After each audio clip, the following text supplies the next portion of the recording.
सत्य परिस्थितीचा सविस्तर आढावा।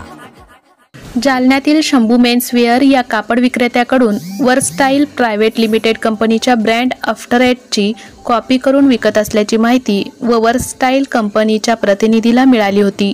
यावरून त्यांनी सदर बाजार पोलिसांना संरक्षण घेऊन जालन्यातील क्लब हाऊसमधील शंभू मेन्सवेअर ज्या कापड विक्रेत्याकडे गेले असता तेथे त्यांना वर्सस्टाईल प्रायव्हेट लिमिटेड कंपनीच्या ब्रँड असलेल्या आफ्टर एटच्या लोगो आणि स्टिकर्स लावलेल्या जीन्स पॅन्ट आणि टी शर्ट या ठिकाणी त्यांना आढळून आल्याने कंपनीच्या प्रतिनिधीच्या दिलेल्या तक्रारीवरून शंभू मेन्सवेअर या कापड विक्रेत्याविरोधात कॉपीराईटचा गुन्हा दाखल करण्यात आला आहे। महाराष्ट्र टुडे मराठीसाठी bureau report Vilas Gaikwad, Jalna.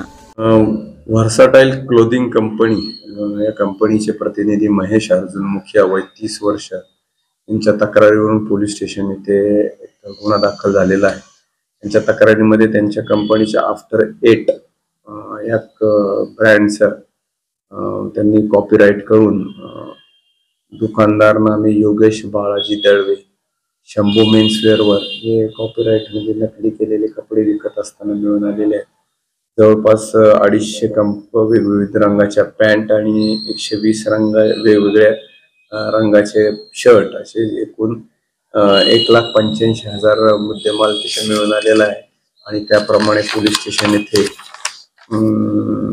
CR number 668 प्रतिलिपी अधिकार अधिनियम 1957 कलम 51 आणि 63 प्रमाणे गुन्हा दाखल करण्यात आलेला आहे आणि पुढील तपास कावळे करत आहेत।